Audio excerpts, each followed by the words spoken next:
It says here, how can you make tawbah for wronging other people? Very good question. Wonderful question. Making tawbah from wronging other people is the most crucial one and the most dangerous one. Because Allah forgives, but people may not forgive. Isn't that correct? Allah may forgive without even you asking Him, but people may not forgive, even for the smallest things. So, Rasulullah ﷺ taught us something. If you have wronged someone, you have to go to them and seek their pleasure. Okay, now the ulama spoke a lot about that, especially about backbiting. Go to them and seek their pleasure. So if you had wronged them and they know about it, go to them, like in front of them. There's a little story about Abu Bakr radiallahu anhu, another Sahabi, where they argued about a piece of land which Rasulullah ﷺ gave to share between them. And he said, this little section was mine. The other one said, no, Rasulullah ﷺ meant it for me. So Abu Bakr radiallahu anhu accidentally said something that hurt the other Sahabi. They all stopped. And Abu Bakr radiallahu anhu cried. He grabbed him and said, take your revenge, take your revenge, take your revenge. Say the word back to me. He said, no, wallahi, I will not say it back to you. So he went to Rasulullah ﷺ to complain. And the Sahabi reached there. And Rasulullah ﷺ said, is it true what Abu Bakr said? He said, yes. He said, is it true you did not say the word back to him? He said, yes. He said, please don't say anything back to him. Say, غَفَرَ اللَّهُ لَكَ يَا أَبَا بَكْر. So the Sahabi kept saying, غَفَرَ اللَّهُ لَكَ يَا أَبَا بَكْر, غَفَرَ اللَّهُ لَكَ يَا, until Abu Bakr radiallahu anhu's beard was soaked with tears. Now, the point of that story is, do anything that it takes to make it up to the person whom you've wronged. That's one. If he or she still doesn't forgive you and you've tried everything you can, then you've done what you can. Go back and make dua for them. Every time they're mentioned, make dua for them until you die. Wallahi, this is something I did once. Every time that person is mentioned, I made dua for them. And whenever they are mentioned in bad, you mention them in good in front of the people. That's one way of compensating.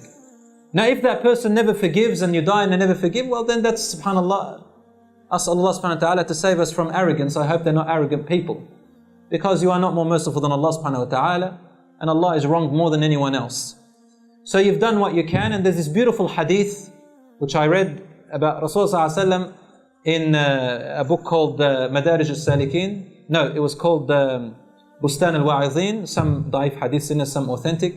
And the hadith says about as-sirat, where the believers, when they're crossing going to Jannah, they reach the last station, and two believers are stopped. And they say, I have a right with my brother. And Allah loves them both. So then Allah says to one of them, or sends an angel to say, forgive him if you want. And he says, no, I don't want to forgive him. And then Allah says to the angel, say to them to look behind them. They look behind them and they see a beautiful palace like the palace they've never seen before. And they say, would you like that palace for yourself? And they will say, yes, I would do anything for that palace. And say, the reward of that palace is for those who forgive their Muslim brothers and sisters in Islam. And he forgives them, and they both hold each other's hand and enter Jannah. So if it's not dealt with here, Allah doesn't let it go.